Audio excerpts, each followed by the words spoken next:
to the call. Then he called the police. Perhaps due to his head injury, Willa had fallen asleep against the wall.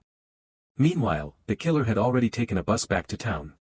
Since he had run out of cigarettes, he walked straight into the store where Willa was sleeping. The store owner's wife muttered something about a pervert who had recently appeared in town and had locked a girl in the bathroom, intending to dismember and murder her. The killer, upon hearing this, wondered if it was him, believing the police had leaked the information. But just as the killer was about to leave movie audio, the killer's demeanor changed, and he finally asked the store owner to bring him a hammer. Nothing unexpected would happen. Movie audio, at this moment, a large number of police officers, murmuring, drove towards the town. De Zhuang, who happened to arrive there, immediately sensed something was amiss. He saw a crowd gathered outside the store, the owner's wife dead inside, but strangely, Willa's body was nowhere to be seen. The scene then cut to the murderer, who was lying carefree on the sofa, admiring Willa's severed head in the bathtub. That evening, De Zhuang heard Willa's lingering messages and heard her weak voice. His heart broke. He regretted asking Willa for help that night, knowing that 4885 was suspicious, yet he still made such a threat. Desperate, De Zhuang crouched in a corner, vowing to avenge Willa. Suddenly, he caught sight of a cross on the roof of a house, and something clicked. He had seen a similar pattern on the murderer's mural, matching it in every detail.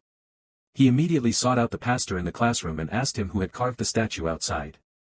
The pastor mentioned an elderly man named Park Dongwon, who might have information about the murderer. According to the address provided by the pastor, De Zhuang originally wanted to install the doorbell, but then he suddenly remembered the murderer's key. After trying one by one, the door was indeed opened. The moment he entered, he ran into the murderer who was about to leave. He was holding a tool bag in his hand, and it seemed that he was going out hunting. De Zhuang grabbed his head and dragged him directly into the room, beating him up. The murderer was beaten to the ground and lay motionless.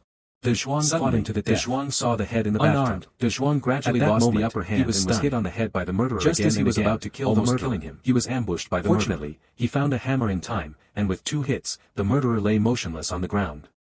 Just as De Zhuang was about to deal the fatal blow, the police arrived in time and quickly stopped De Zhuang. De Zhuang refused to let the bastard go, but the police still tackled him. Eventually, the police unearthed countless bodies in the yard, and the truth was finally revealed. At the end of the story, De Zhuang sits quietly in his hospital ward. The seemingly peaceful scene actually symbolizes the darkness and coldness of this city. People seem solely focused on their own interests, with no trace of human kindness or warmth. This ending fails to bring the audience the traditional sense of satisfaction, but instead leaves them with deep regret and reflection.